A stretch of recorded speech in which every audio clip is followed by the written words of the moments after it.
Buterevu nkwaniriza nnyo munange gwe yakatweyongako era nga njagala kulamusaako nti wasuzeyo otyanneeyo gy'osinzira okuba ng'olaba STV The Sharp Talk. Amanya nze Simon Chris Makange era nga twabasuubiza wiiki ewedde olwokubiri nti bagamba nti olunaku bwe lutinga 8 omwezi ogwa12 tujja kuba tukomyewo ne programu yo eŋŋanzi STV The Sharp Talk. Yes, twetukuweereza Buterevu okusinzira waneno ku Kasozi e Buziga ku kizimbe ekyasinze okunyirira ekya Sky Complex ku luguudo lwa Katuuso.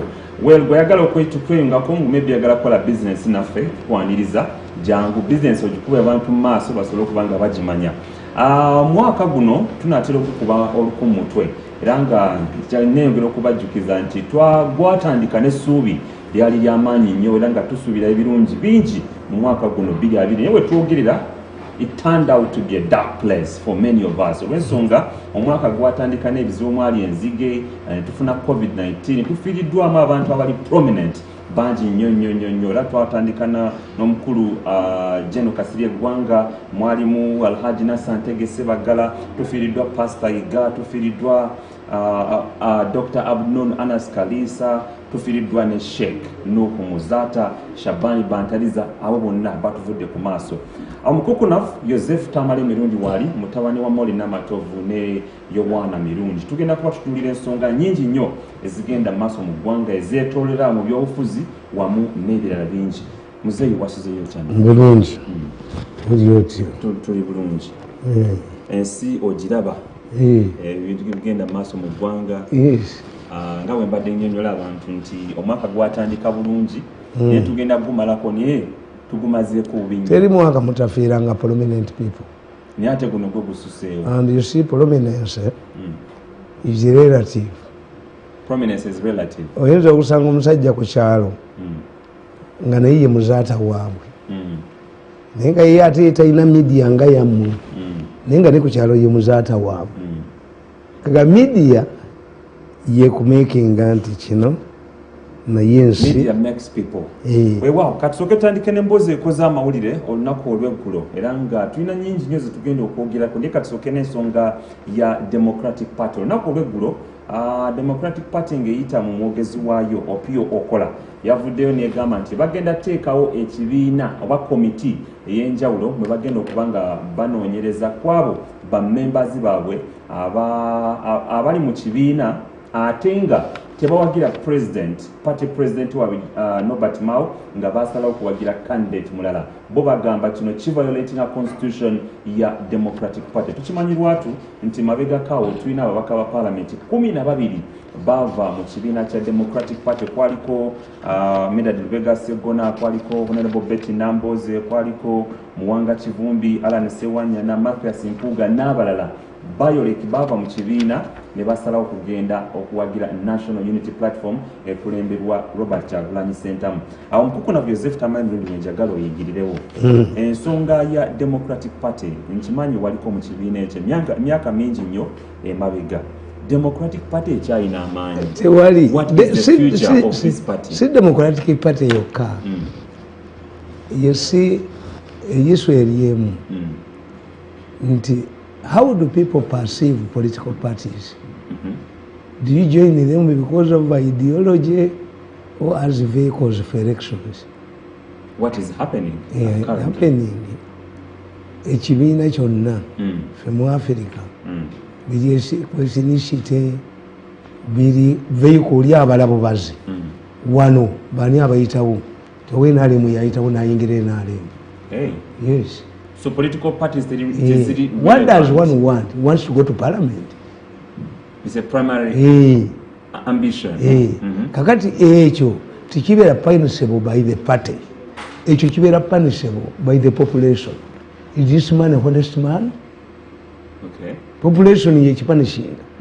Kakati omusajja amaze okubala ye ayagala kulagawo mu parliament oba kubeera chairman wa 5 ayina on the ground nti yeetaaga ekigambo kimu bwogera federo ennyukuta 6 naye tewali muganda abuuza banambuuza bwe yajja palamenti ogwasooka yajja n'embwa enjizi n'olutuula mu palamenti kuyiga federo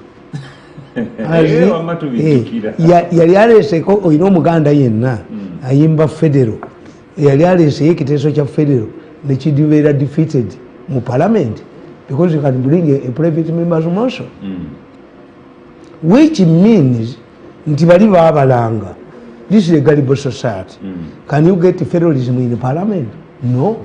Federalism in parliament you can amend the constitution to change the political system. But the federalism is not a political system. It's a form of governance. True. Kakati omuntu agamba nti nona federal mu parliament gwe musiru. The population yokka yetamanya. Kakati what is wrong by just mentioning a word of 6 letters nengena mu parliament nenfuna million 3 ku support? So buli omwana onye ekintu kyalirako atuuke walaga. This is how we perceive political parties. Nti nkere wange nentambuza ebigere neninya boda nentuusa ku stage neninya emmotoka nentuusa mu park neninya emmotoka endala nentuusa e Masaka nenkwata eyebukakkata nengenda nkwata ekidyeri nentuuka Esese. These are methods of transport.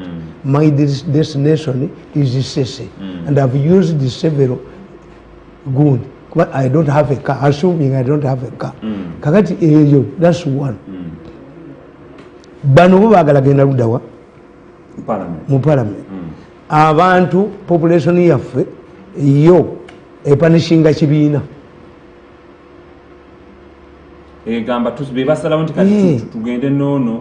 So ekitegeeza political parties tezikyakola makulu. Ati zina nabagamba nti lukwati president Museveni yagenda yali mu DP n'agiraba nga tetambula n'agenda akola mu gavumenti y'Obote. Yava mu gavumenti y'Obote. Kozi yakolanga ne mu office ya y'Obote. Yali analyzing amawulire n'akola Obote report. Kakati bw'avaawo n'akola Folonasa n'ava mu Folonasa n'akola UPM teyagenda nayo mu nseko n'akola NRA. Yes. Changing from one political party does not matter. What is your mission? The agenda. Sajja ayinza okumanya nti tiimu y'omupiira Premier League mugiraba nnyo. Baguze defender nsinga nja kutuula katebe nga atema. What is the future of DP, the oldest party? Teina. You see, what you people don't know. Emisiri eriyo ekibiina bakiyita Wafudu Party. Wafudu. Your oldest. Kiina ki. Kanu was destroyed.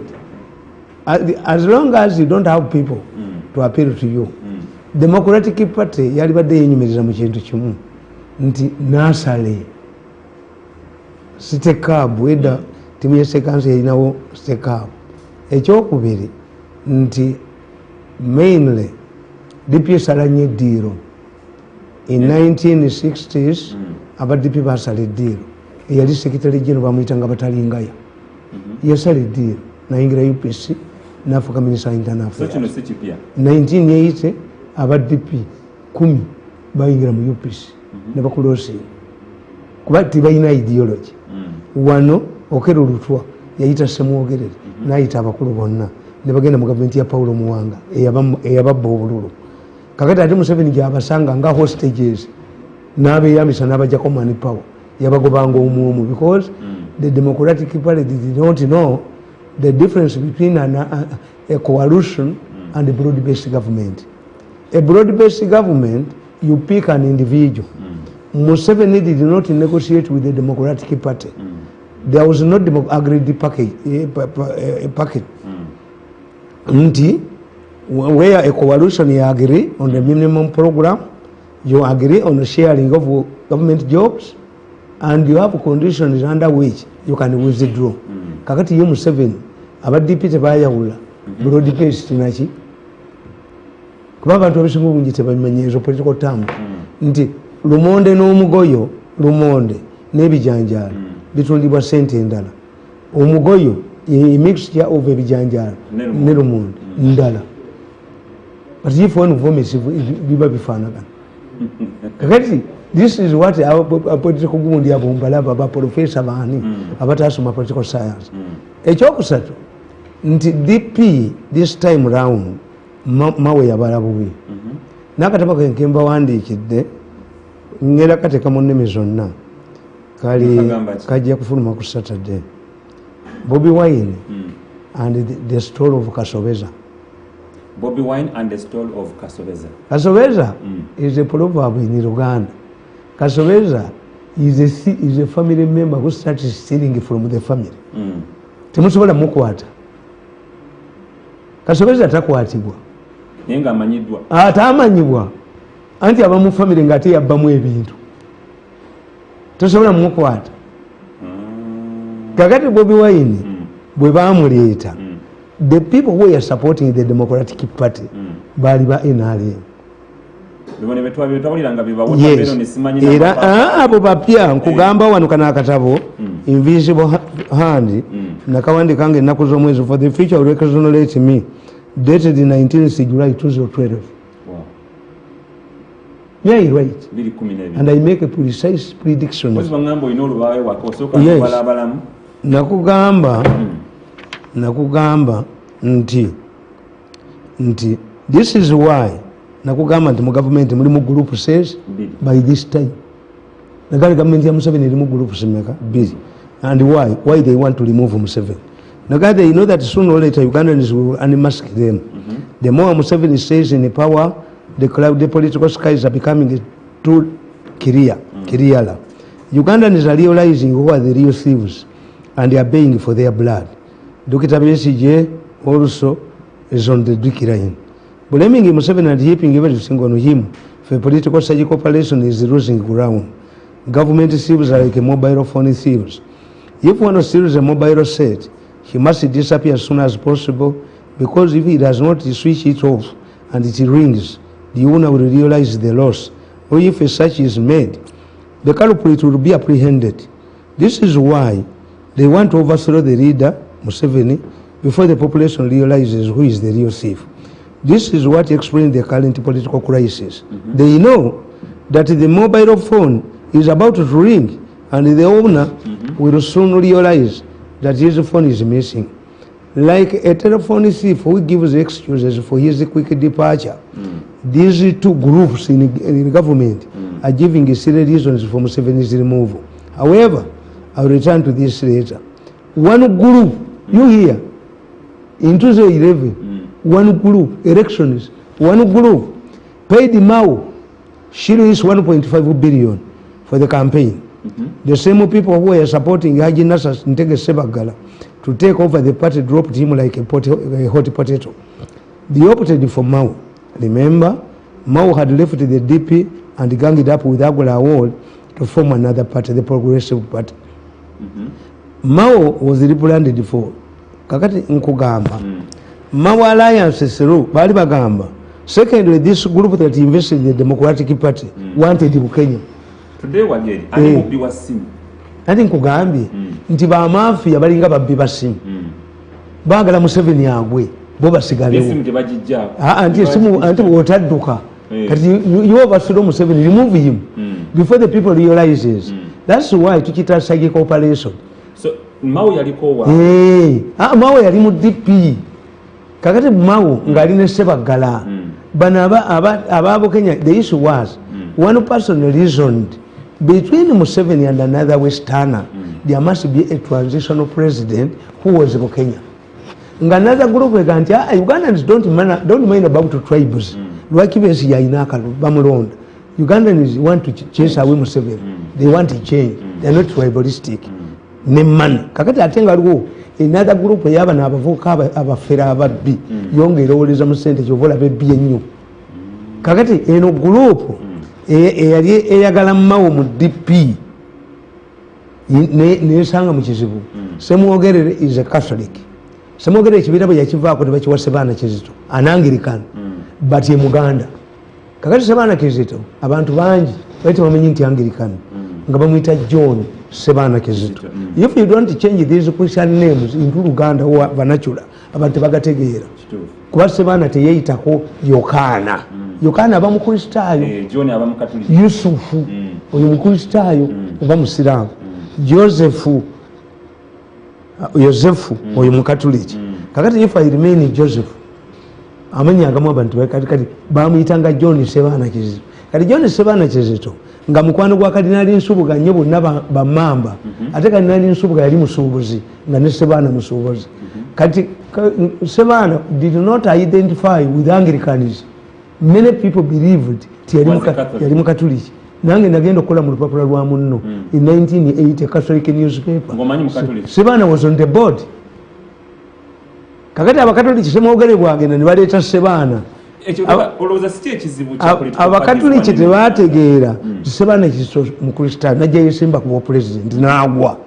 Kakati bwagwa ne bagamba nti nedda Sebana bwavaako tuteeke kaani ne bagamba nedda let us drop the Buganda issue, retain the Catholic tradition. That's why bwe beesimbawo ne Mao ne Sebagala egundi yajja na ssente ze n'alimba najja bagambe mwembale anti mutimwaji temutegeera bintu. Sebagala bamuwa ssente ayuze mu kibiina kya DP. Kakati Sebagala ne mugamba nti Muslim ekibiina kya DP ekyazimbibwa bakatolikizi tujja kikulembera. Muzeyi Tamale awo ni njagala okubuuliza ekibuuzo. Olowooza ekizibu kya political parties katumale kakati nkugamba kwe kuleeta Mao. Mao is a northerner but a Catholic, but Mao speaks southern gundi ennimi zawo nizo nazimanyi kuba yagamba ye true definition of Uganda mama we mu western tata we mu northern yasomera kakati Mao bano ba mafia bo bali baagala Bukenya.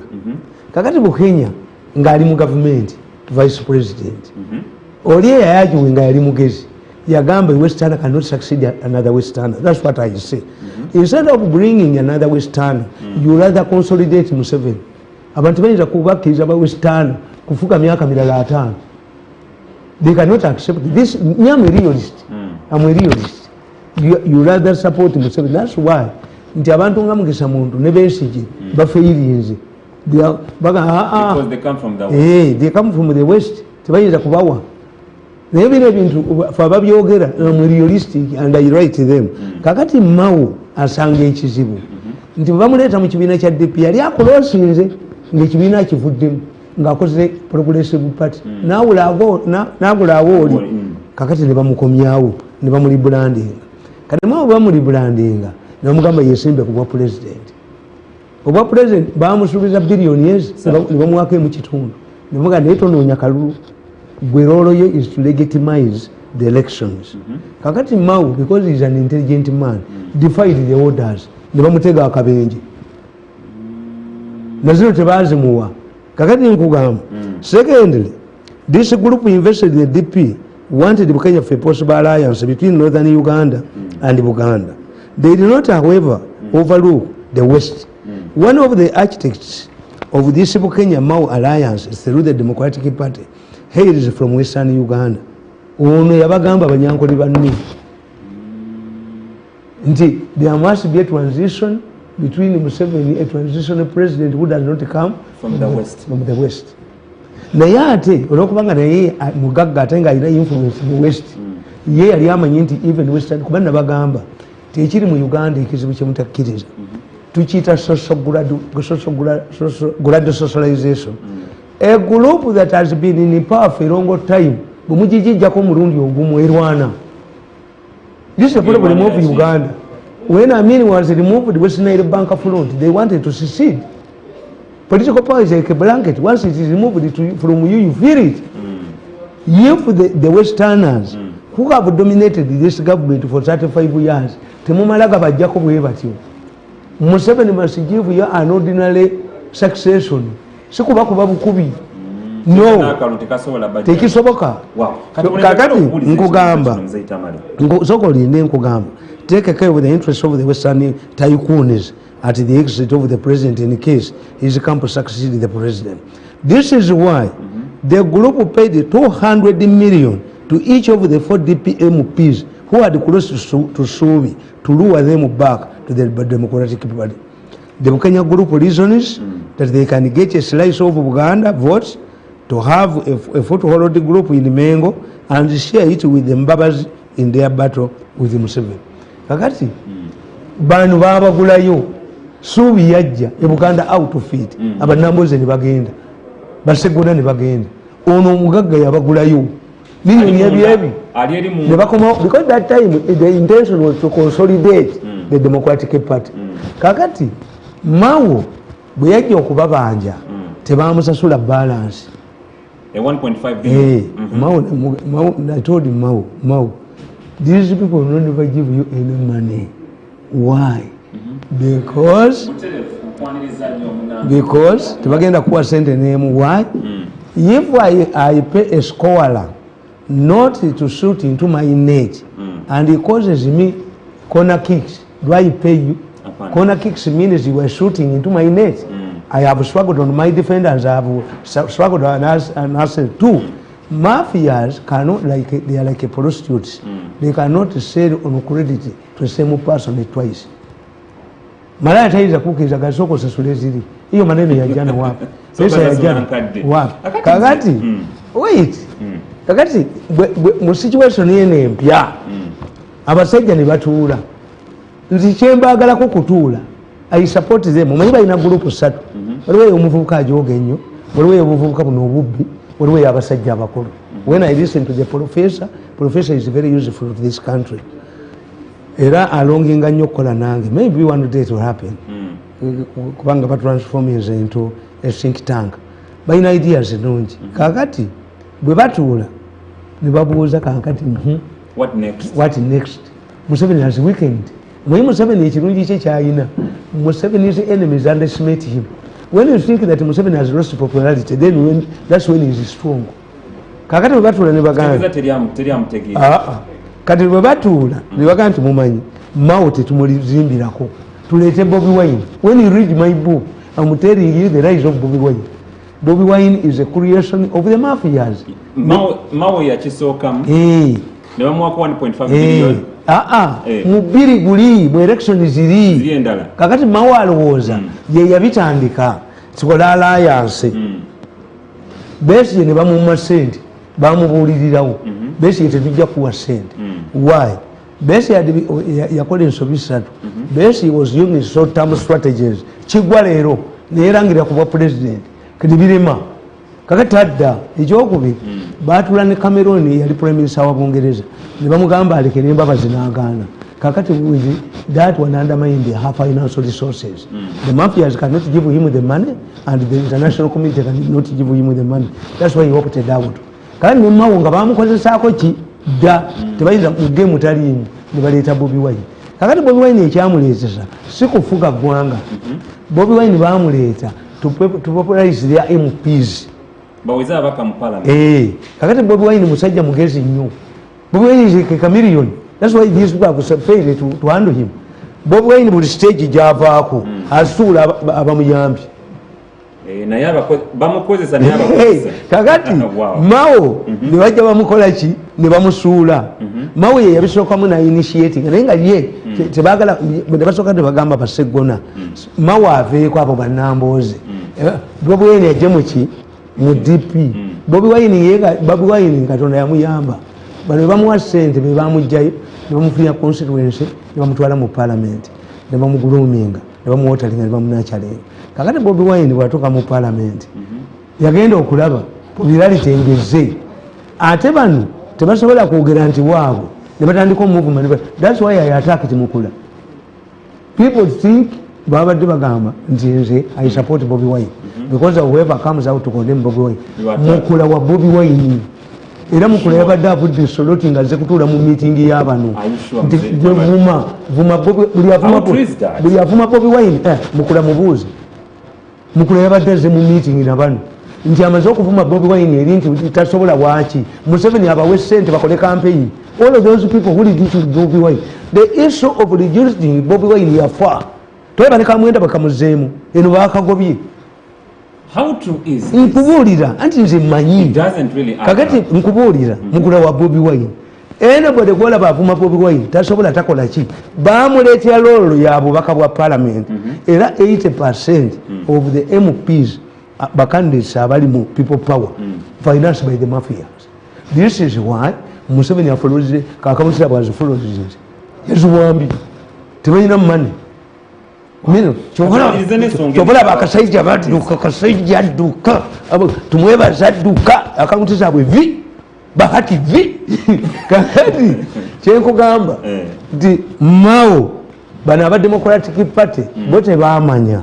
Their fear is when Semwogerere left, retired, aba DP bayingira mu FDC bagana okuddayo. When Museveni came to power, yayola aba DP. Dr. Semwogerere yali Minister of Foreign Affairs. Gundi Zakalulumu yali Secretary wa DP, organizing DP, namuwa Minister. Kitaliko yali Secretary wa DP, Museveni namuwa Minister. Evariste Nyanzi yali omwanika DP, Museveni namuwa Minister. Semana Kizito yali Deputy wa Semwogerere, Museveni namuwa Minister. Museveni borrowed the money power from the Democratic Party. Why? The peasants of Bulwer could not provide the leadership to cheat a political power borrowing. Museveni borrowed the power from the Democratic Party without forming an alliance. Kakati Semwogerere agenda kukibalanga against, but Museveni na consolidating himself.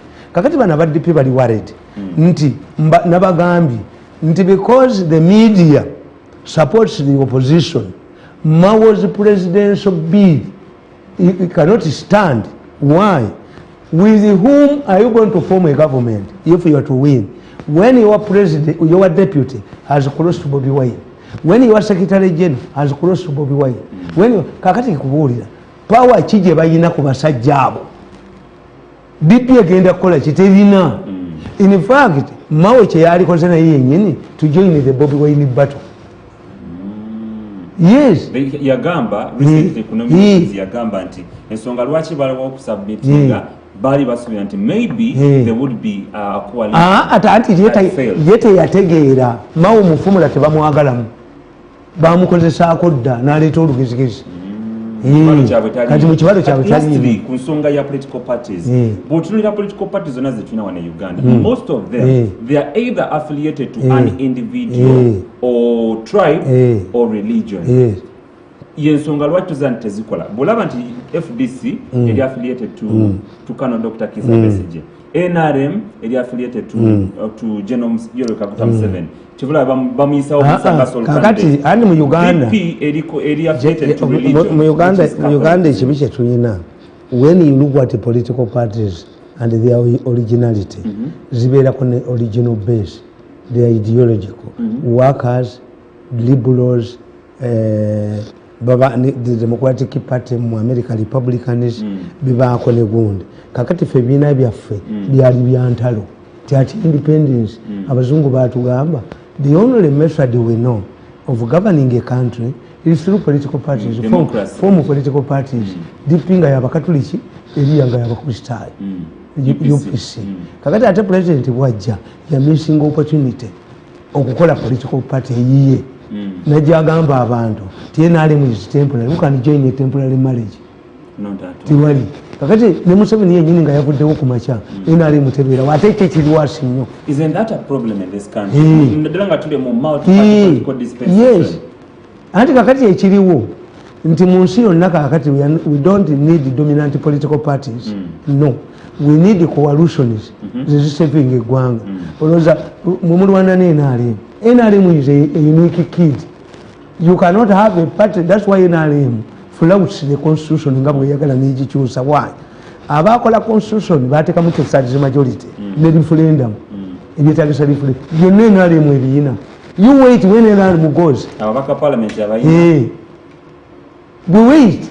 If Museveni goes, enjawulo ya tebeerawo lwansonga abaana NRM yazimbirwa ku temporary with the hope tituliddayo mu byobufuzi. Do you know why? Abajulizi babatta Uganda Matters. Waliwo Katikkiro nga bamuyita Mukasa. Katikkiro Mukasa was a traditionalist, yali musamizi. Kakati yenga eddiini zino deliberate propaganda yaziyita eddiini yennyini. These are visiting religions. At one time like any visitor they will depart. That's why the Musamizi have remained here. Abasamize batunuulira eddiini zino nti one day zijja kukola ki. They will depart like with the Europeans. Abazungu lunagenda nga nazo zigenda. That's why abazungu balwanyisa nnyo traditional gundi busamize bwabalema, because tebulina seminariyo, tebulina ki, buli omu abusomesa ewaka. Tebulina system. nga people power slogan tuyinza gikuba muzimu mwawe kyalina okukola ne Democratic Party. The Democratic Party is facing a challenge which is being faced by Bobi Wine. Bobi Wine is also has a challenge. One, if all your MPs and chairpersons, candidates belong to, are financed by the mafia gang, who pays the piper, controls the tune? Two, if Bobi Wine, as he is going to fail in his presidential bid, what is his future between now and 2026? At least if he fails, I never come parliament. Anti chenkubuulira si babe. Ba mafia. Nkugayi ne ba mafia nabo babalabu. Waliwo n'omulenzi. Ono omulenzi abalabubi. Balina amasente amakutiya ge batadde mu babaka ba parliament naki. Let me tell you. How can you make a man rich? A poor man rich. N'asigala ng'akyakuwulira. Look what marriage is. When you look at many marriages, the moment a woman is elevated to a higher level, obufumbo bufa. Kakati kyenkubuuza omubaka wa parliament gw'omutaddemu ssente zo ze babba mu education billion meka to finance mbu bakontrolinge ababaka ba parliament n'enkikoza district. How will you control a man you have enabled to be rich? Omufugo otya? Yes, era nze kitange principle gyenkolerako tatange yaŋŋamba tikasita mukazi wo abeera elevated above you oba ku mwembi marriage efa.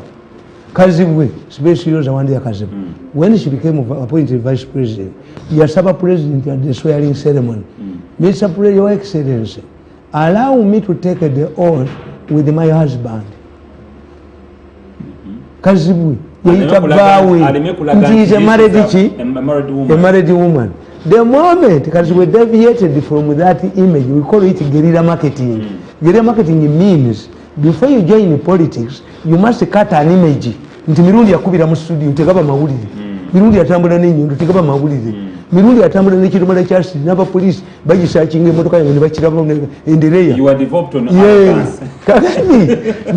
Kakati tukitagira marketing. Nti Matembe yize mulokole. You get a picture of Matembe ng'ava mu ssabo taddamu kwogera.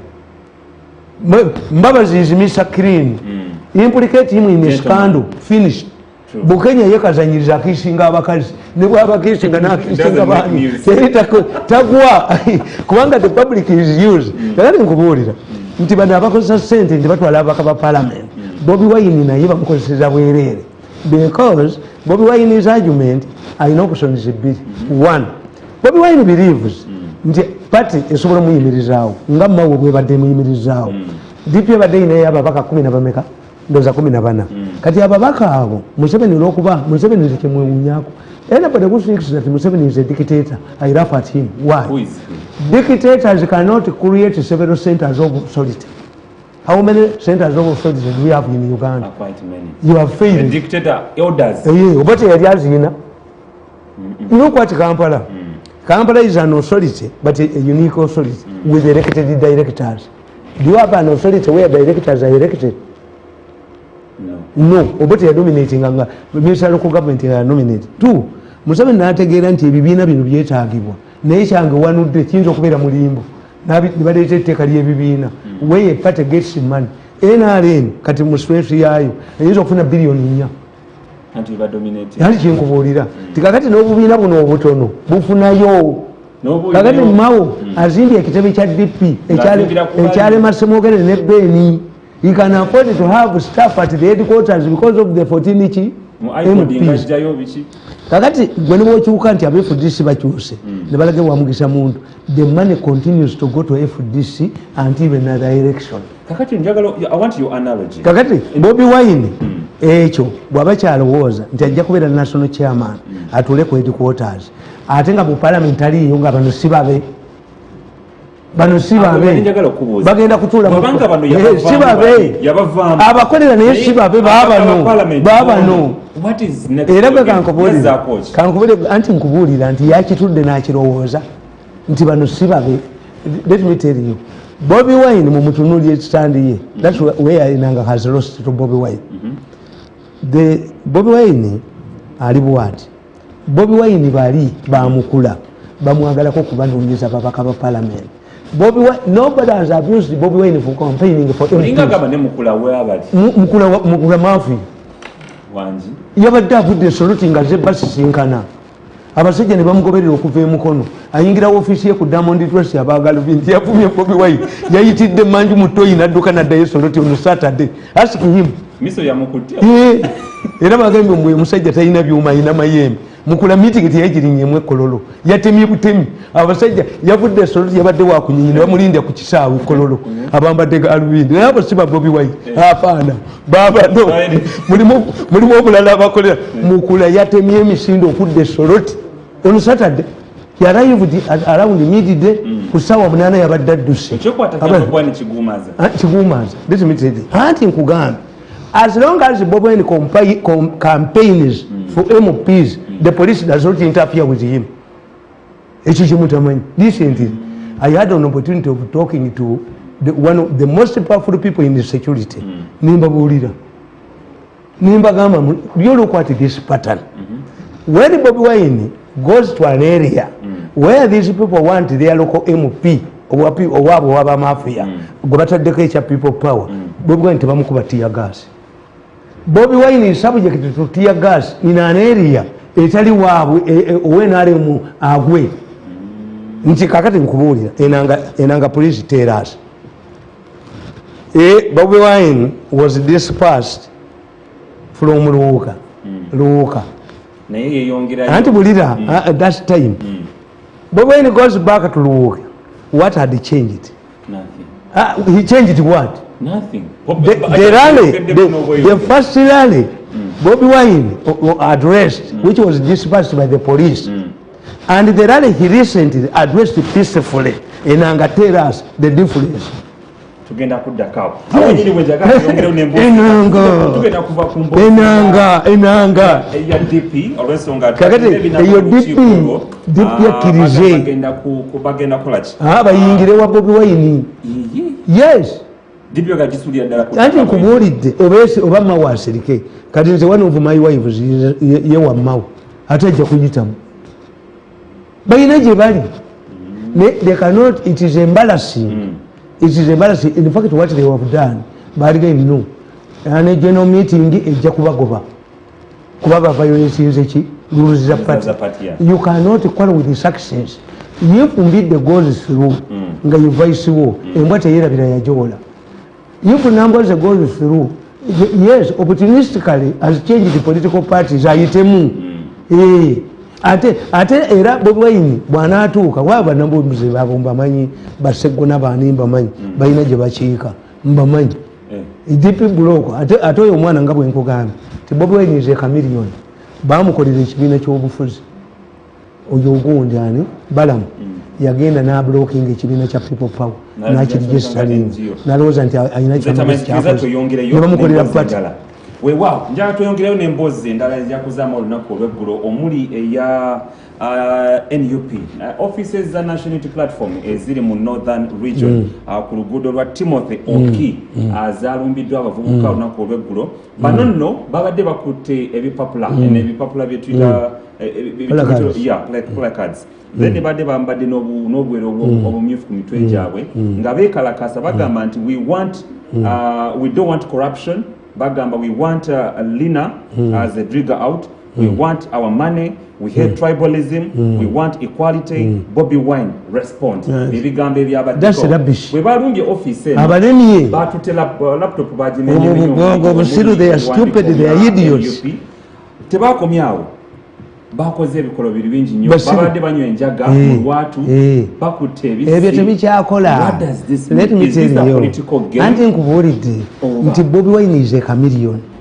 Bwe batatunuulira Bobi Wine nze ndi confident ku Museveni. Why? I see open indicators Museveni is going to win. That one I know. Why? Tewali muntu awola muntu sente n'ayagala afe. By this time, in the face of this Bobi Wine storm, are you seeing NRM supporters, big wigs, closing or retiring? Obalaba bagenda. If the president is going to lose the power, basigala munga ba independent. That is an indication that Museveni has a future. In American tradition, a president of a country cannot address Congress 3 months before his election. Ate ulira nchenkubulira njogera kyange ekingere kigwa nti European Union to go to Museveni to talk about Southern Sudan. Have they done the same to Bobi Wine? This is stabilizer. Museveni is a stabilizer in the region. They would say, oh, if this man is in trouble, he's about to go, why don't you wait another government? It's an indication that Museveni is here. Look, whenever he goes, nabe unyiza, nti bakada gaba musabumitingira ki bibagala kola. And these are informed people here on the ground. Why? Bamanya achali. Ekyokusatu nti Museveni tebanagenda wantu wonna ne Bobi Wine jalaga ne bagati sente tezajja.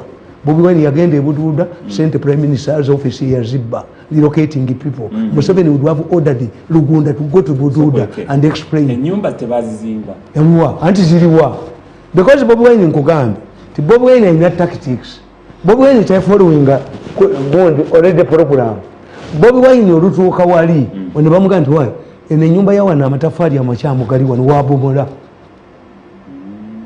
Kakati yabalema. Your Excellency, they have come to see a musician. You are an idiot. They have not come to see a musician. If they are interested in seeing a musician, take her there and see whether you will pull these grounds. Okudira ebifananyi nimuteka ebifananyi ku electoral commission anywe enjaga akola atya. What about MUKULA who was recent, who had a stint in Ruzira over what? Was it a political matter or safety? Bobi Wine has never gone to prison over safety. Kakati ebibyo nebya busiru mbakuba bukubi abo abo batutira kalwezo mbwa polisi yati kubye ne badduka. Those are idiots. Anti nkubulidde nti babagamba omwana omuwala nga nze bangamba aba basiru nti ndi mulalo kabushenga nankuba mawulireke. They have called my mother to witness my mental check. Chuvulaba biko abusenga nja mufulumya kabada teremera mulyango kabada teremera munju enko teremera kunte kamuse nja mubafulumere kulu nze singwa kunsi togena mugira ko kakati nkubula atoyogera gasiya na yatu joyininge febe yatwalanga tetuyinami lwacha hanga mana ati omuguwa kakati bamvuma my popularity increased unprecedented. To call me a madman does not affect my popularity. Why? I'm not mad. Who are you to say? Ate obusiru bwabwe obukuwagwa buno ate ne bugamba mbu atali ko kacheka jeto. Have I been created by Mutabika? You were stupid, you idiots. Stick to one thing. Can you deal with the madman? Kakati, however much you malign Bobi Wine, the issue of maligning has gone. Nebo munaleta abafanana batya, nebo munaleta abakazi. Nemuga nti Bobi Wine yanzala ku omwana maligning Bobi Wine now has beyond maligning level. Bobi Wine has gone maligning level. Omusambi w'omupiira omulungi kasamala okutumesi natuuka mu penalty area you handle him properly. Leave Bobi Wine with the political players, not the idiots. Tulima ongogondi yes. Ebyo byabusiru nje bifaananyi anywe njaga akole. Why did the electoral commission create a person who is a marijuana smoker? Are you more important than the electoral commission? The moment you see for us someone old man abana bange bawasiza bakolezi. If I have a struggle against my future daughter-in-law and I lose, I reconcile. Bobi Wine ebiseera ebyo twine teeka moral turpitude. Do they include morals for a presidential candidate? Where is the law to talk about moral issues? You are stupid, you are idiots. That campaign cannot affect Bobi Wine. Omwana omuwala bw'aba determined nti agenda kufumbirwa musajja ne bamugamba nti baloga ne bamugamba nti alina siri. The motive is to weaken Bobi Wine. Kyebata kyasobola. Bobi Wine every time omanyira kati eyo bw'eba egenda bw'etuuka ng'emala kati Mosifia ayina byensuula. Kakati Bobi Wine bano bamutandika ne bamuleeta mu parliament. Kakati nga Bobi Wine yo government neetategeera ti they are making Bobi Wine ne bawera galaazi ze ne bamusaba injekitinga ku tocha. Kakati abantu ne bategeera president n'amwanukula mu missive. How can Museveni respond to a matter raised by marijuana smoker? Ebyo byaggwawo Bobi Wine police nemukwata to help them rehabilitate the youth. Where were these idiots who are attacking his office? Eyo yavayo. Kakati it doesn't leave we. In fact, Bobi Wine is helping Museveni so much. Why? When Bobi Wine goes to Bududa, the president should tell the Bududa, the prime minister to go and explain to the Bududa people what happened to their money and houses. What about their land? Because Museveni gave them the money. If Museveni goes to Teso, MUKULA should not raise his ugly head. He should allow people, because MUKULA should allow people to explain. Centers of Amuka boys is Alagawa, Balo boys. MUKULA should answer. I used to see MUKULA at Parliament, donning a military party and a pistol. Where is their money? Before you attack Bobi Wine, where is the money of the Alo boys? Where is the money for the Amuka boys? Where is the money for restocking in Teso? Didn't Museveni release the money for the restocking? Are you not the vice chairman of that area? Eastern region. Did Bobi Wine is marijuana smoking stop you from? Did you smoke with him? Kakati awonituvaawo. Nkugambye nti everywhere Bobi Wine goes, ye ajampinga ku kiriwo. Ayamba ko President Museveni. Notegeera the role of opposition kwe kuwumula emisumaali mu mabaati. The role of government kusiba party. We are still having 1 month. Kakati ojotoli ekintu ekirala nalabye nti ogenda kyogerako. Who is helping who? But me, I come from Chotera. I know Chotera very well. The incident in which an Elam supporter died is 20 miles away where KASOLO is alleged to have addressed an illegal rally. If KASOLO addressed an illegal rally, or even these people addressed an illegal rally, the people who killed this man, an Elam supporter, were in plain clothes, armed with guns, but he reported their presence to the police post in the area. Kakati chenewunya beba leaders benaremu nenanga. How much do you take? How much fuel do you take to drive to Nakatogo? Nakatogo is 120 miles from here. Nakatogo, this is where the incident happened. The problem in Iraq is this: in Chotera. Chotera is one constituency district. KASOLO was a councillor. Kakati is tussling it out with the chairman LC5. Kisekulu bali bawamu ne bawukana. Kakati Kisekulu group has ganged up against KASOLO. They also address rallies, illegal rallies. But the media captures only KASOLO. KASOLO said, yes, you are an idiot. If KASOLO's directive that if you kill an NRM, we also kill you, that is in force. How come that the NRM man was killed by the police? Who came to disperse?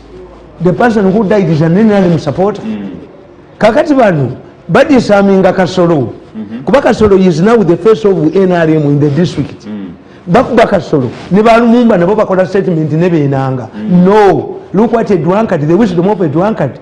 When a drunkard is drinking beer and a battle ensues, they do two things. Other people separate them. Kubanga the woman is concerned with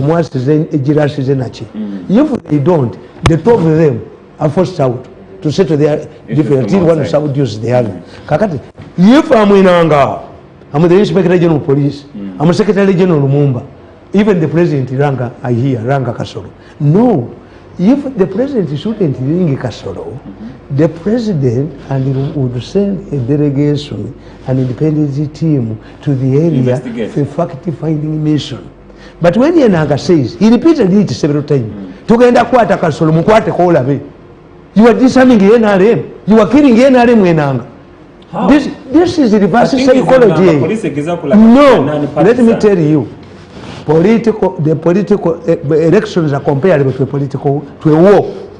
In a war, when you sign a ceasefire agreement, all of the parties must observe a ceasefire. We have what I could compare to a ceasefire agreement is the electoral law. Is it only NRM that is violating, or even Bobi Wine is violating? For all of them? Yes. Actually, all of them. Yes. Bobi Wine is also violating, but the media has made it in such a way that Bobi Wine, the law does not affect Bobi Wine. The law affects the government people. That's why they concentrate on KASOLO. No, KASOLO is addressing irregularities, yes, but even his opponents are addressing irregularities. So if another is he trying to neutralize the what do? We had the peaceful agreement in Nairobi. You know why it broke down? Museveni insisted that Okello's soldiers should stop killing the people, which Okello could not do. Museveni moved his soldiers to Katonga and cut off Uganda into 2 parts. Okello came back protesting, I cannot preside over, attend peace talks when Uganda is divided into South Korea and North Korea. Museveni went ahead. Narunda government ya Chigongo. Eventually peace talks zagwa. The Kenyan soldiers who were supposed to be peacekeepers came back and went back because the agreement was violated. In this case, the first offenders were NRMs. Yes, Mukamyufu Kabwe violating a law. This professor, I hear that he teaches BA flat, Tango Doi. Tango Doi, I don't know whether Tango Doi is a lecturer, is a professor of political science. I doubt. What am I doubting? Yes, I'm doubting. The way he does things. The problem was created by Tango Doi. When Tango Doi was asked by the journalists what punishment is going to be meted out to NRM people who are violating the law, he said, we shall subject them to disciplinary measures. I said, this is not a matter between the party and the member. This is a law. Arraign them before court. You can use your influence for court to caution them. I get you, Mzeitama. It was beyond the party. Wow. Kakati, when the NRM violated the ceasefire, this one was also got advantage. And the police is caught up. It means, I'm telling you, the Inspector General of Police is not in charge. Every DPC has his orders. How can a DPC of Umbalala, I doubt his academic credentials? How? Where do you find in history a passenger charged for a crime committed by a driver? Amriyat was a passenger. The man was riding a border was different. Who would we see in the court? You need a promotion. Why don't you go? Take this money of Umbalala. Take this money of Umbalala for a traffic cost. I will pay the money. You for the police does not have the money to take this man. The elementary traffic management. Where do you find it? And I see lawyers keeping quiet. A lawyer? The passenger. I will say. Kwa musajja driver bwanaddukanga nadduka nga bakwata mu taxi osi DPC Mbalala oye ju he needs a promotion. He needs a course in elementary trafficking management. Tubalabye lwatu nga olaba DPC w'ekitundu olaba RPC wa region nga ye mwenye tasola kola decision abera ku yes because they have failed to follow the rules. What does the electoral law say? It would have been saturated to all the DPCs, but because the DPCs are under the influence of the local mafias, Bobi Wine can address a rally in Luwucha. You see, there are two things you don't know. When your rally flops, before you address a new one, you must go back to the electoral commission to change your calendar. Where did Bobi Wine get the permission to go back to Luwucha?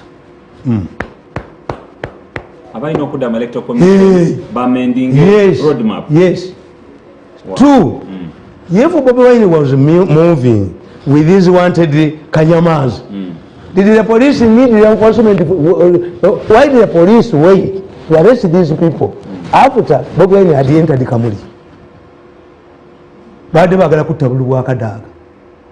Buli wabakubatiyaga olinga gamba police inabwekolera. Media inabwekolera. Tebakolera Museveni.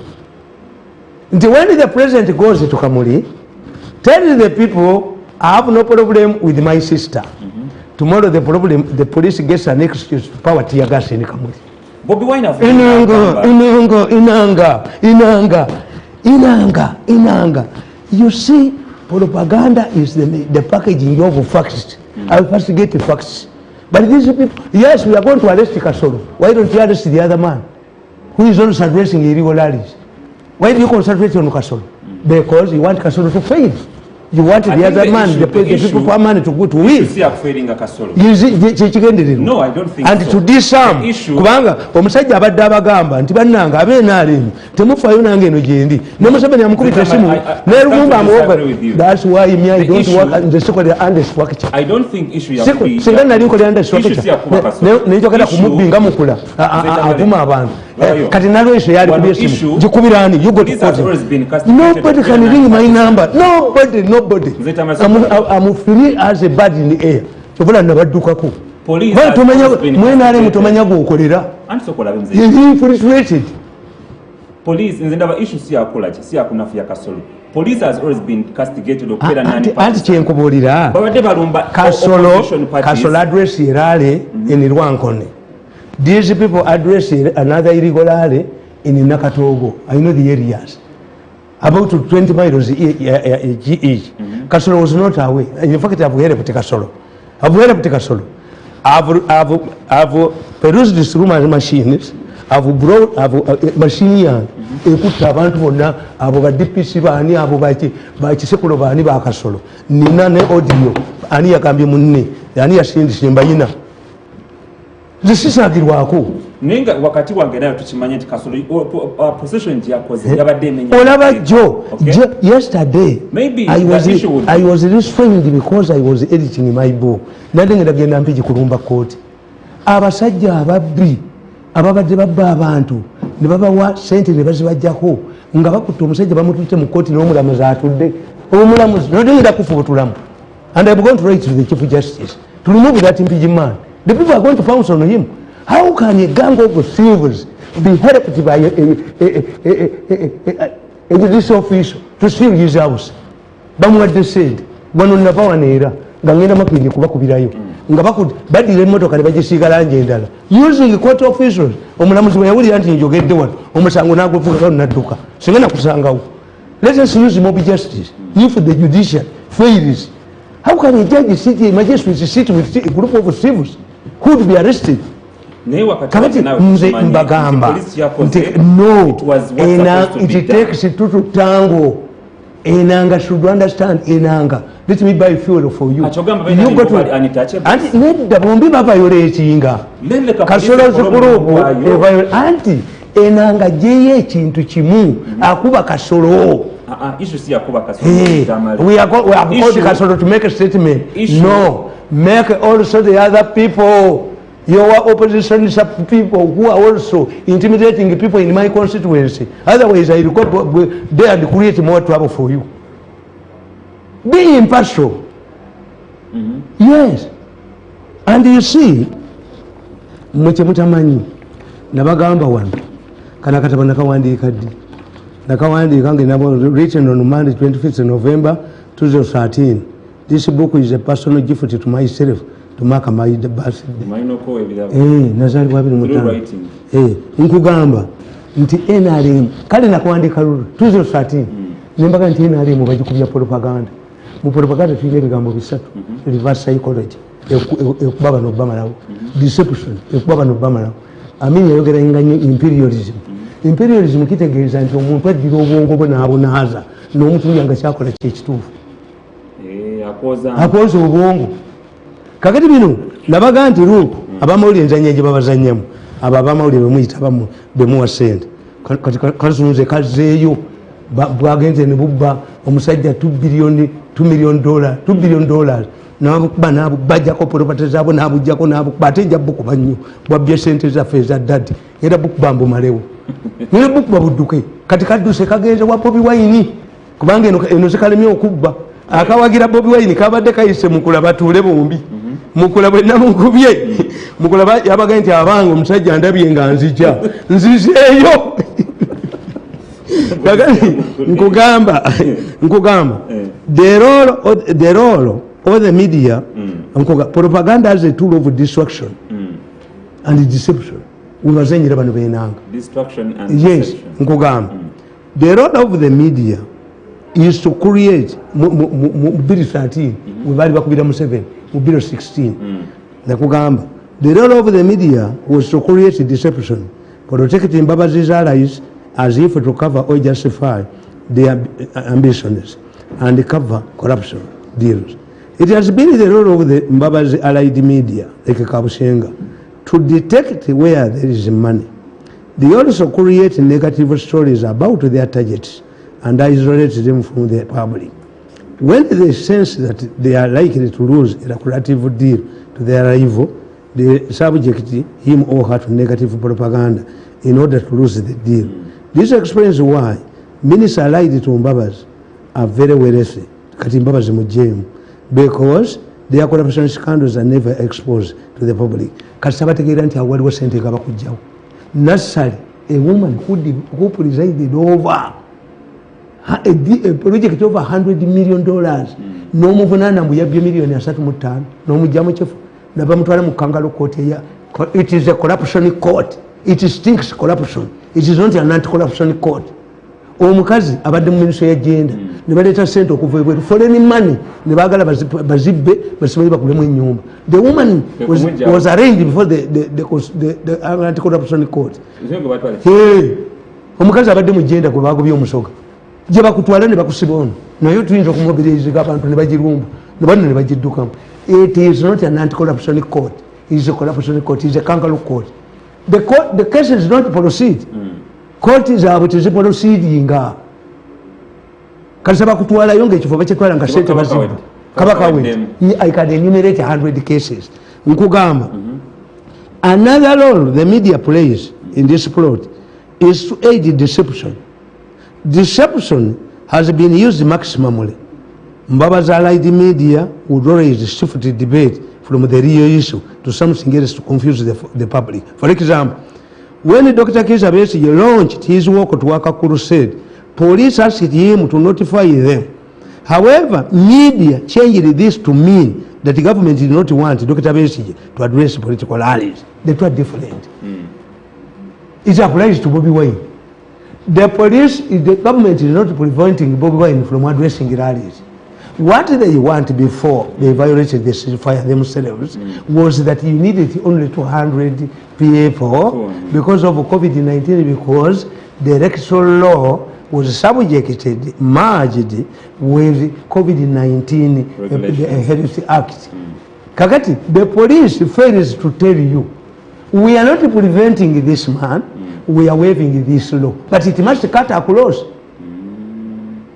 N'abalamba koleki mubagane. Kakati yo gama uli yechigakola gakugamba. The police was telling Bobi Wine, was telling Besigye, don't move in Kampala. Kampala is a business center. Don't go in public places. Besigye ngagana. Kakati Besigye wagana ugenda ile bamukubatia gas. The public believes in Tibamugana. No, Tibanamugana agenda. I always use simple similes. If you come to me and I tell you, I'm Sheikh Mirundi, do you want to marry my daughter? Are you Christian converted into Islam? Because as a Muslim, I cannot allow you to take my daughter to produce bakafir. Have I denied it in marriage to my daughter? Convert to Islam. But if I say, even if you convert to Islam, you will not marry my daughter. If Bobi Wine is in Rwanda, you want to address rallies in designated areas. Is there a quarrel? Constitutional Square was declared a free place. Kayogola was approached by the Barokole, Nebamugam, at Wagalokuba Holale. First lady again of Mukulu. Kayogola Yagan, this is not, police cannot allow you. Did the first lady force her way there? No. Give some areas, go to the church. Kakati the police and the security failures to explain because of deception. The public, the church leaders, they don't understand this. That we are not denying you. This is deception.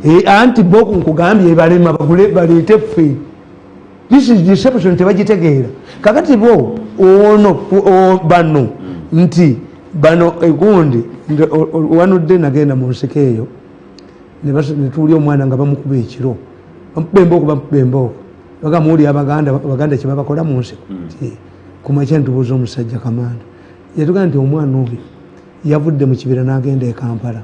What if ajja ne ba rebels? They had a directive nga toyingira nkambi yabayekera misana. Kakati gwo violatinze eki gwawulira ekiro nga tebana. That's why the Baganda have a very good proverb. Tosala kwa kawala nga tunawulira gwani. Listen to both parties. Kakati nkugamba nti the two were completely different. Police like elsewhere has the right to guide those who want to address rallies or organize processions. Buli muntu yenna atumba mu kibuga afunamu omuserikale wa police oba bandi agoberera. Ate police neremwa. I can help them to retrieve the footages. Sebagala divide the police orders n'agenda naisa n'abantu bwaisa agenda kuba enkuyo lole yabasabala wafaaga. Defying tebamuvunaana causing death. Abaana Abaganda nga beera oluguudo balagawa mbubesi enkyakeera alagaluddawa emmotoka bazisiimuuza lulimi Baganda bajja kufa. Those are illiterates. Ekifaananyi kyabunne kakati nkubuulira nti poliisi teyina capacity is a fire brigade police. Inangazi department is a fire brigade. They don't prepare. You call it inoculation theory. I can give all of the newspapers. Even the electoral commission can give advertising newspapers. Why do Ugandans agree? We have hosted 2 American presidents. We have hosted 2 popes. Why do Ugandans accept diversions of routes and roads? Recently, abena mugongo mwabagamba tewajja kubeerayo mikolo. Namugongo people, some people rely on that day, the week that proceeds in Namugongo. Sure. Did you see demonstration there? They knew you marketed this well. COVID-19, even the churches joined you to say yes, we are not going to celebrate as usual. It was the churches. Because of you don't have credibility. True. Get people like yes. Bobi Wine after nagamba nti a police diverting okuva ku public roads emuyisa muzipanya with an intention of causing a harm. Ate tachimanyi. Bobi Wine tachimanyi. The police would restrict the Bobi Wine in the main road. He has their adverse, he has what. But when you take a Bobi Wine in the villages, are you not exposing him to the public? Police chekola yefumita I cannot. If Bobi Wine, we will encourage them. Why were these people fighting tooth and nail to switch me off on every media institution? They knew that give Mirundi permission, he will destroy us as I have done. The Mafia fellowship is no more, but it includes who is the whole. That's why Mwenda said, this man does not have machines. As witchcraft, I do have a witchcraft. And why you have both? He tested it. Mwenda no kuti honi Mwenda yatomera embizi ina amayembe motoka inagimalawo. Mwenda akuga nti omusajja mu rugo ate nanda bange yatulaba mu motoka kufinga njimu nayi nga tutudde tunyumya nabuze human what are you looking for in my car kakati atage nokulaba yatomera embizi eriko amayembe motoka ya $5 negwa buti kuli insurance bwoba mujja mu ddwaliro lwamutwala mu ddwaliro yasanga ntudde ku kitanda nakwata ekitanda kinyweza ndi uyo musajja mulaba yabanyumizizza neggolo nenseka with the witchcraft that one is not that man does not joke with the witchcraft the man is a witch.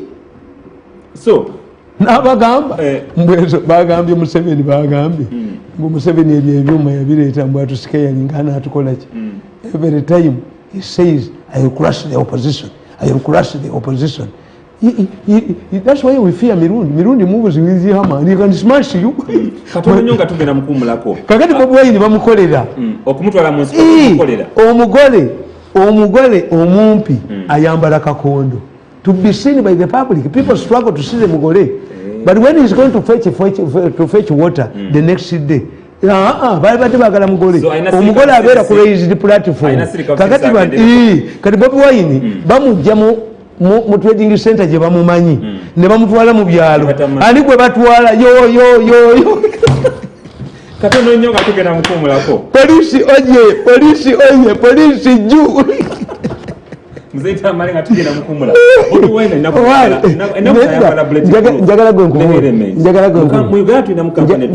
njagala gwe nkubuuze olaba gwalera eyo amasaba agazimbibwa mu Lujja originally in Buganda's tradition the shrines were built in front of the houses and it was the official religion kakati today amasaba bagakweka today abakiza mu witchcraft bagakweka if the government says do you know what we should do?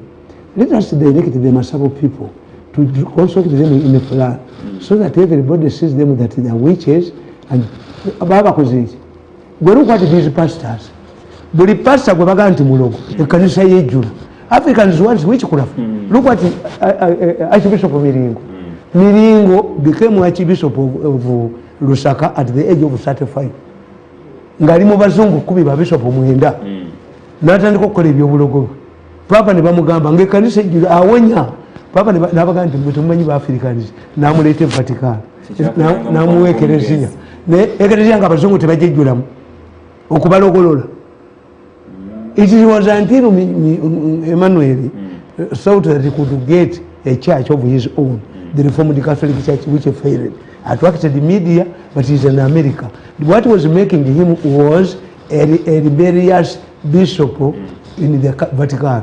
The moment the Pope deflocked him, he failed. Kati yenkubuuza Bobi Wine omuyisa mu byalo si yafunamu yafunamu kubanga abantu bategeera bajje muba mumanyi olete katono nnyo if you are looking for new converts to convert to Islam, do you go to the mosque or away from the mosque?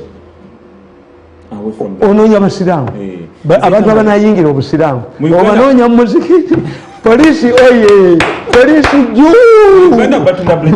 no Bobi Wine is no longer in fact I said it is the interest of government especially offending halls to provide security for Bobi Wine. Bobi Wine is no longer a domestic matter. Bobi Wine is an international matter. A global matter. That's what MUKULA doesn't know. If MUKULA dies today, whether in an accident or is shot dead, cannot cause us chaos. Bobi Wine can cause us chaos. Cowardice, you see cowardice. Targeting Bobi Wine is a wrong option. And I told you, Museveni does not believe in political assassinations. Nobody, nowhere has an opponent has been assassinated and the government survives. Nabaga nti Philippines Marcos yali akkiriza political reforms. Nakkiriza ne opposition leaders bakomewo. On his way from USA, Aquino was assassinated at Manila International Airport. What happened? Government to survive, Marcos was helped by American Marines who landed in his state house in an helicopter. What followed up? An angry mob went and collected his wife from the kitchen and was sworn in as the next president. Marcos fled. Rwanda, Banu, radicals, Bagan cookies at the Arusha agreement. The Abiyarimana is as weakened. He started the genocide. Bamodareti kutuzibo nani babata. Agasa Ungerimana, the prime minister, Bamutana Babidi Jukumi, her bodyguards. They supported the government from Chigali to Chigalama. What thousands of them have died in exile. They fled the country. Assassination. What about Rakiduku Ferdinand, who caused the First World War? As political assassination don't help. Therefore, may I praise the government, and if it was an initiative from the president, Bobi Wine is an opponent. Who must be treated very well like a Muko. Bobi Wine must be treated like a Muko. Uganda family. Atukomewo nembozi endala zakuzaama oli ninga nkakasa nti omutuku na Joseph Tamale Mirundi akyaliwo mpaka ssaawa zinawira ddala ssaawa 5. Amanya nze Simon Chris Makanga katono nnyo katukomewo.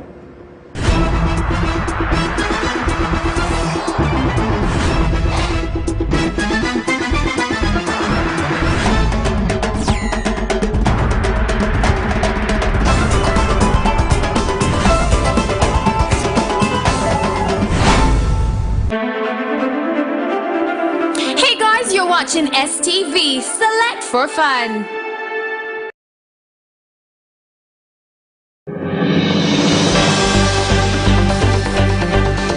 The news has literally become suck-click for what happens in GULU, Mbale, Kampala and elsewhere is the same.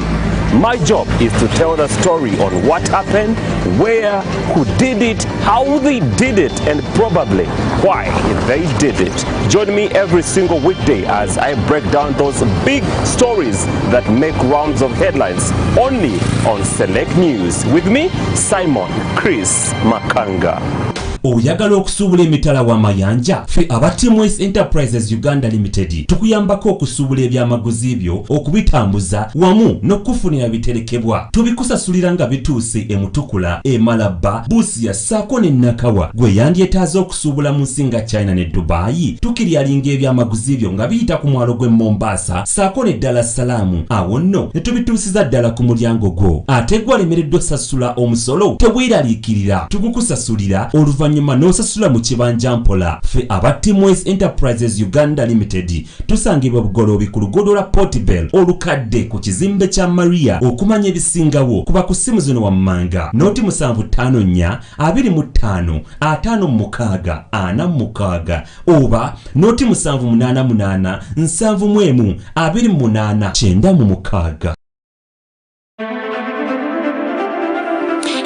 You're watching STV Select for Fun.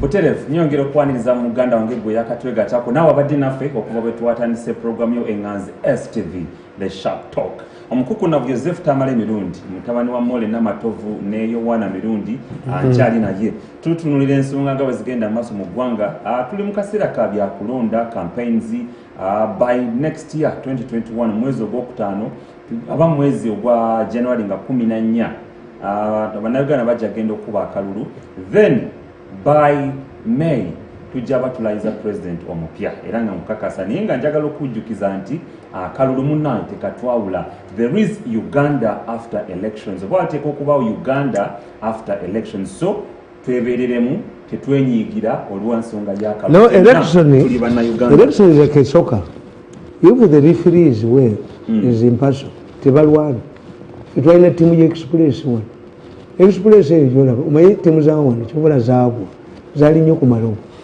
nga buli ttiimu ya mupiira yina omulogo waayo ezo ttiimu zimulaba ezo owaviira asulanga wano ku bendi kiwanuka street nga bw'aba agenda okunaaba ku ttawulo ye tagiteeka wano kunumba bukunumi nga ayina waagizadde nga ye muloko buli ttiimu kakati express yali bweti express bagituumako 54 bagikuba 5 ne drawing ne bagikuba 4 teyalwana express naye express omusajja neefu bamuyitanga Kapalaga yali musajja muli bwanguzi oba is dead I don't know kakati Kapalaga ye omusambi w'omupiira yajjanga bwati nga yalidde sente zamu najjayo kaadi bwati gwe bwotesule mu penalty nze penalty n'agijjawa kina kusule penalty mbawe penalty mwenga mulowooza nti amukolaki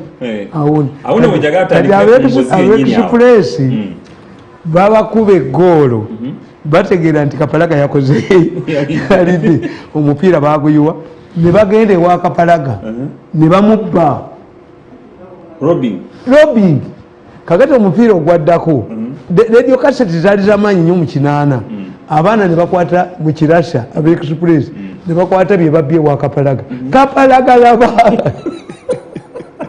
express yakubanga amayinja iyo ng'emanyiddwa iyo nga bagiwangula ekubanga naye bw'ogiwangula fairly election violence must be there must be contained kubanga it is a tense I was explaining that the politics elections are like a coup if a coup is not handled well the government loses bagijjako ne election nayo bweri it changes the leadership if not properly handled gwetalaba gondi golowooza Trump akaba yakaba yekka in America when a new president enters the White House 6,000 jobs change overnight emirimu kakaaga giweddewo buli aba Trump bagenda nabo wama recent ate papa oli John Paul Biden yatongoza cabinet was a Polish. He was having 2 Polish nuns. When he died and Rizinga came with German, this one went back to Poland and he came with the German nuns. In many countries, when the president loses power, another one is coming in. Bakugamba change nti ka ono abadde akuumona abaddeko ajja namukubira saluti esembayo nakubira onadde emabegawo. But do they remain there? katudde ku nsonga ya omukulu minister wa finance minister Matia Kasaija yesimbye okubaka wa parliament Buyanga Kasaija is a man who cannot win even LC1 abadde ayitibwa Mr. Chalimba omukulu ono nno Kasaija is a man who cannot win an LC1 seat. I was there. Anti tumalya biseera bya Kasaija. Naliyo nenabanja. Kasaija mutoji kwata kote yali nyayo. Kasaija okujjako nga awandisize embuzi ze zisobola omulonda. Sokolabe. Ekibuzo kigenda kujja. Oba buno buli bwanguzi omanyi. Buli bwanguzi. It must be nullified. The elections must be nullified. It's bribery. Ekyo kifu. Kakati no. Ekyo kifu nullification. If you get a smart judge, nullify it. Bribery. Openly. Minister, where did Kasaija study? Ne Kasaija yasoma. Recommending opponent way.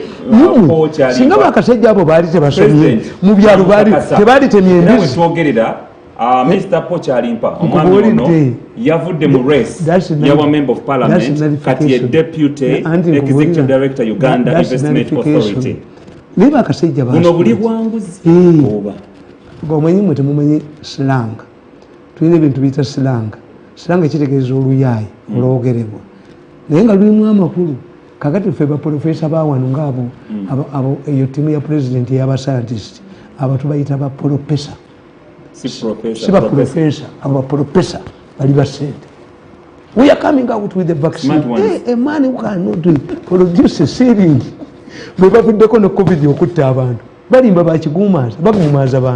This is a new corporate corruption.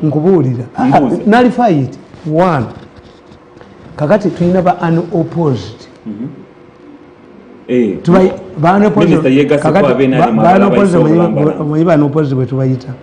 Unopposed, unpopular. Unopposed kitegeeza unpopular. All of these people who are claiming to be unopposed ministers stink. Their political liquids stink like a Marwa toilet. They cannot win. When you tell us that you are popular, get 90% Zana prison. Why do you have to buy somebody and with a job? That was verification. A serious lawyer, Kasaija can only get votes from his goats. If he registered the goats, it's very important. He cannot even walk publicly. Let him make a walk in him. What does this mean? And no, you see what they don't know. There are only 2 people he can support. This younger man from Rakai. That one I can accept. Alian opposed. Young is younger like you. Even the president met him. And they allowed him to make a speech at the launching Gund. That one, I can assure you, he won. Because he invested heavily, he invested in the youth, he did what? He looks like a humble man, an ordinary man, but he had campaign skills. He just with this man, Oyo Mandela. And he wondered, I saw Mandela talking about going to Congo. You lost. You were in parliament artificially. You lost it only because we would take the system, the American system, a president-elect. The defeated president cannot handle certain issues. We should also say, because we didn't want to create a vacuum, that the parliament must be around. Those MPs who lost to others are illegally in parliament, but we only wanted the continuity of parliament. Tebayina moral authority to decide, you are representing who? No, Mandela, you are representing who? When the man went unopposed, you are representing yourself. How can you take an assignment such as going to Congo? tugende Congo tulabe yengudo. You are wasting time there. When you go to Congo, you'll be flushed out. You will leave all what you have put there. Why? The land territories belong to the regions. Mugundu bakubembwa. Kweba bajeyo. Kakati nze nkugamba. Nti Kasayija. Any popular candidate. That is a replica of 1980. In 1980, what happened? The 17 UPC candidates went through unopposed. Not because they were very popular, but they resorted to monkey tricks. Bajawe chiferi ngati basobola kuyita kuchoka abadipi. They made sure nti bagenda at one incident they asked Bundi bababuuza nga tikiti z'omusolo, which was not a requirement. Nabagamba nti Changamacho, a professor of Makerere University, bamugana okwesimbawo aba UPC nti yagudde oluzungu. Does he teach in Rugisu? A professor? Yali asomesa muki? Anything is possible. But yes, if you rape a woman, n'azaala omwana ne batakwata omwana akula, but it remains an illegal incident. Robbery is robbery, whatever name you give it. You can call it a mafia fellowship. You can do what? Robbery is robbery. That's why I say any incident, any pregnancy arising out of a rape incident, I reserve the right to terminate it. It was a pregnancy arising out of a rape incident. The president was encouraging me to kutta tumwebaze nalinja mutta. Kakati abo bye bakola timuli. Kasayija, you don't know politics. Allow this man to compete. President Kagame has never declared himself unopposed. Which one comes first? No. Even the electoral commission, if we had a competent man, ate basaga. Omanyiti tibakalashes on Museveni. People like Tumwebas, people like Kasayija. They are undermining Museveni. Why? Bana abantu. This is what Honorable Kutesa is facing in the same bubble. Why? Because he dealing never agundi, never muleka na aitawo. He never subjected Museveni to a popular vote. Kasayija, the lawyers must pursue the matter. Why is it that you agree with the two people, another person, Kasayija? Kasayija knows himself. Kasayija is a man who cannot win even an LC.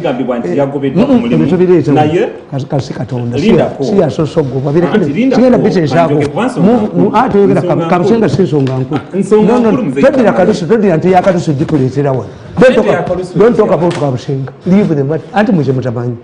In the media law. Sijja kutesa ku Kabushenga. Not to Nyola. The Kabushenga issue is a matter of new vision. It does not touch us.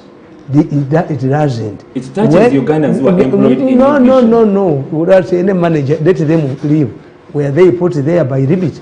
Baba limiting. Ekiwo kiri nti omwezi ogw'omusanvu President Museveni ya instructing Minister wa ICT National Guidance na instructing the Minister of Finance Matia Kasayija n'abagamba bagende kunoonyereza Kasayija nzegundi Kabushenga simwogerako. Waliwo whistleblower mu biseera bya lockdown bagamba President Museveni yafuna amalinga waliwo okwemulugunya mu New Vision bagamba nti abakozi bangi bagobeddwa mu bumenyi bw'amateeka bangi tebalina contracts ne ssente eziwerako ddala ziri swindled mu ndomo mu New Vision. So is this an outcome of the investigation eyakolebwa okuva mu instruction ya president oluvannyuma lw'okusindika Minister wa ICT ne Minister wa Finance oba nze Tamale nsubira I'm a good Muslim. If I'm a good Muslim and I know they are roasting a pig, why do I sit there and say, am I going to eat or not? You see it is out. They have their so you have no comment. You have no comment on that. You see, entebe no giraba. Kasotula muntu ya manager wete etunula mulyango. Ya manager. Ekitanda ekyo kiraba. Walabe ekitanda ekina ekyakula bwe kiti nti eno wansi wali empaje. Auza design seriyo. ekitanda kiba kyampajenya kifaanana kabbuli wagisulamu dda nabadde mbagamba jjo nembagamba nti abazungu abo kyebava bayiiya bagenda balaba katonda kyeyakola bo ne bakimpuluvinga ku nti ekinyi era bwekitunulya kirina bweki nolaba kino waliwo kyetuyita ekinnamunkanga ekiraba kibeera ku mazzi ku luzzi era kyetoloola ngaerikoputa bwekiti nekidda bwekiti kikola bwekiti kati katulaba omuzindaalo gwogera guweereza ate gusobola kuleeta eno kandi human being bwali omumwa gwogulya ate negufulumya ate eno wansi yo ate wafulumya bufulumya tewalya kakati gwobeera manager. Yes, you don't know. Once you become a general, you are heading for retirement. Nze sikana muntu kumujjawo naye malisi nti nomalisi ng'omuntu n'omukuba bakuba sempijja jjo mu New Vision sempijja ne bamukuba yaddidde ente z'amawako sempijja efaama a minister of agriculture tusola ente z'amawako ng'asoletoze kuba bayambalagu lagu bamukwata. Have you seen the good story? Yes, nze maayirolo sika nti gundi tavaawo naye malisi yaabwe ey'okujja ne babba ssente ne bamalisinga omuntu ti omukazi omukulu nga gundi guwaatudde ne baddeyo omukazi omukulu ono ne muwala we ne bamulimba nga pulezidenti agambye nti bilioni 11 muziwe gundi ne bamuleetera ebipapula nti sente zigenze mu bbanka n'abisayininga ne basiba embwa. But we retire if we die. Yes, we die. Mugambye kabada teremera mu mulyango teriyo kabada ino okufuluma singa abapangisa tebagula kabada nene balemeremu kwegamba bwozimba omuzikiti ala takutta. The most important thing to me okumala obudde muzaata. I will not talk about muzaata ayina contradiction. Yes, what is that? Muzaata ayina contradictions nga nnya. One, how can the permanent secretary inform the public about the cause of Muzaata's death on the social media? Cheat them, but take yes. it. How can? Yes. Permanent secretary. The Minister of Health. Inform the public. Inform the public on the social media. Who has the responsibility? It should be the people. About MUKULA. Or the family. And this is where government loses. Have you seen the dispute? In the case of a dispute, the family brings a pathologist. Kakati is it normal? How many times have you informed the public about the cause of the death of people on social media? What motivated this? Mutwe. Two, he left a bill. Do you think there was public demand? Anti-public demand. Who does it? Museveni was always referring to his scientists who have the opportunity of time, leisure time, to study the ventilators of arcades. Those cannot be scientists. Babutandala abo basoma byabutandalo kabiniji ejjudde mukola akatandalo wetayinza kuba scientist atulya ventilation oyo si scientist. How are they? The hospital releases your body, your corpse with a postmortem report. If it is challenged, then the family can bring. What amazes me, there are four things. One, the bill Muzaata left $1,800,000.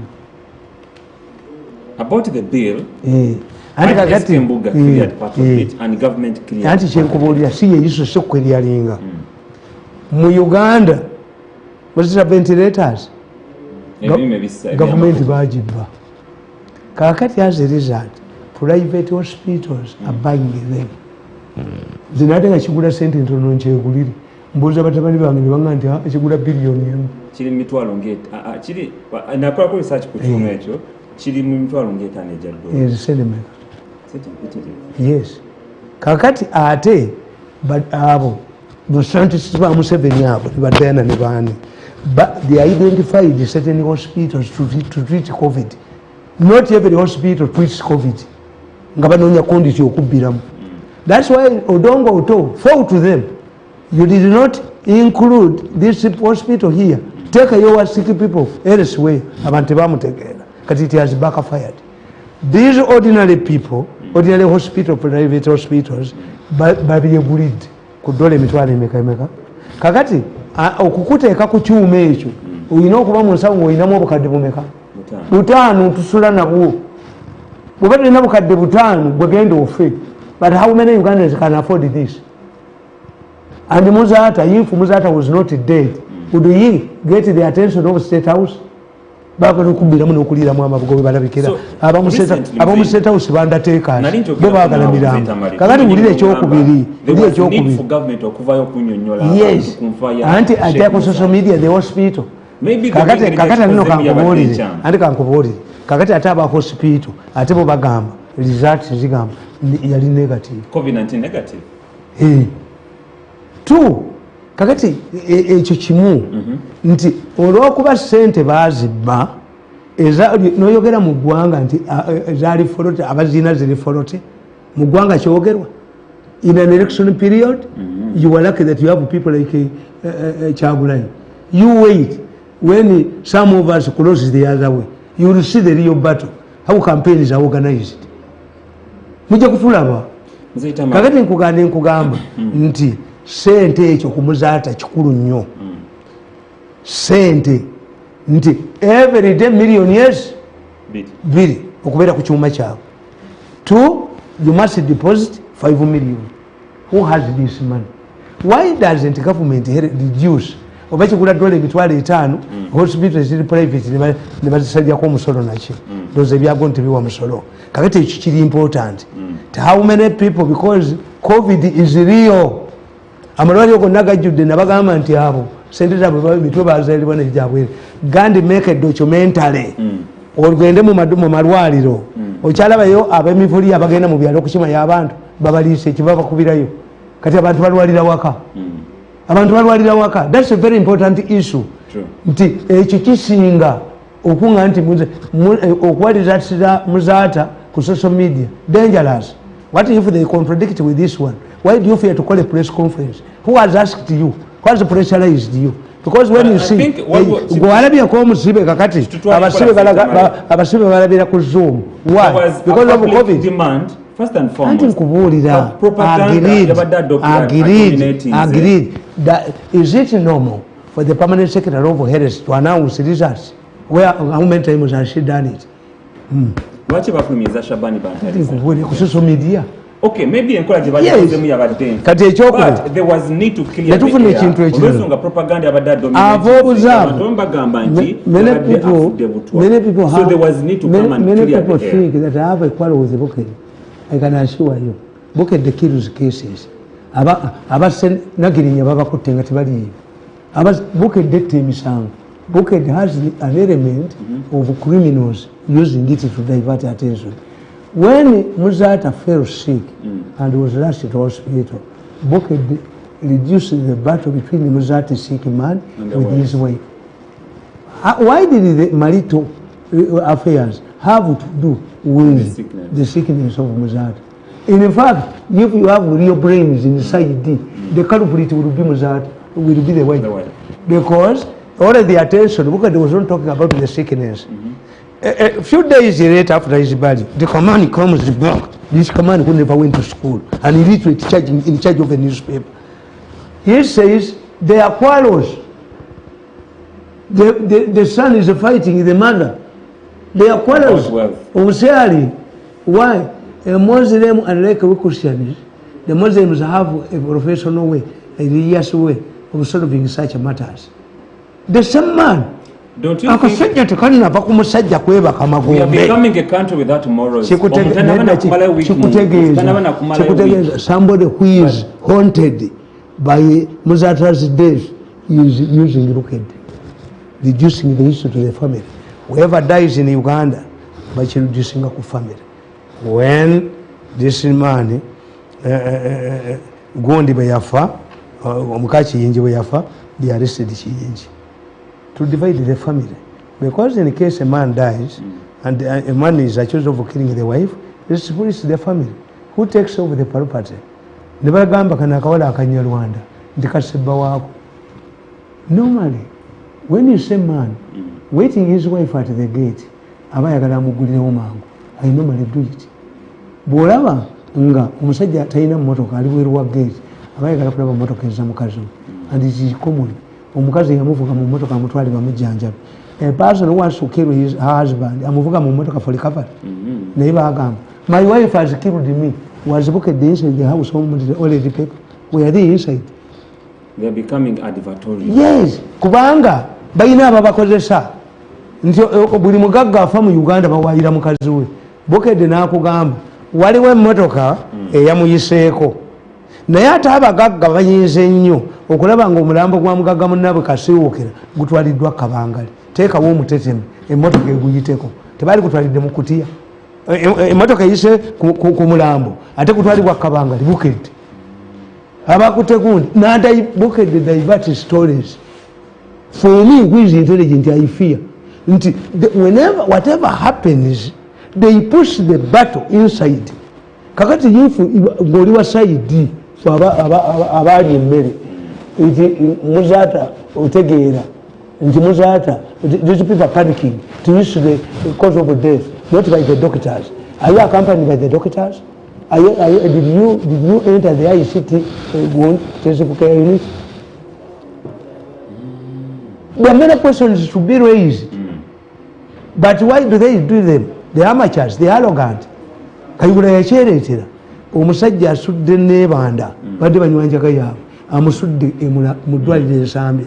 Why do you bother? Kayibula what he did, he said n'abo opposition bajje baleete ba doctor.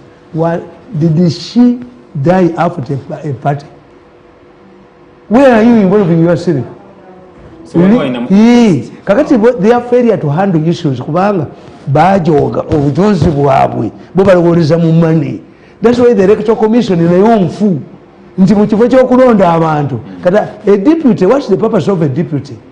Ono mukazi ye alinda ono yayogera. The man, a judge comes to radio, a judge comes to TV to make easy. Then what's the purpose? A public relations officer does not mean addressing press conferences. A public relations officer oversees a public relations, but they don't. They tribalism, nepotism, okujoga, okuteka wana ali sente. Ne balowooza mbu ate abala bajja kujja babakolera abamanyi tewali ejja bakolera. Tewali ejja kujja onagisiyamu. Wewa mu Sheikh no muzata atuvudde ku maaso in just 1 minute. Chiche tugenda mu misingako.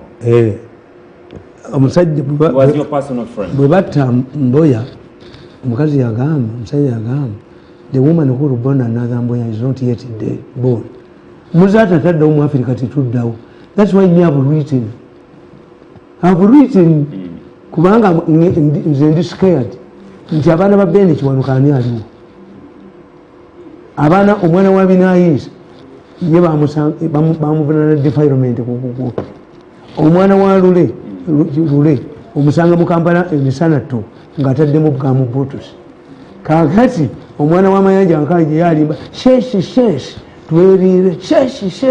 twerire obuloko ababa Mayanja baliwa ababa Mayanja baliwa ababa nze ndi scared. This is why I've written. I'm going to have my memories.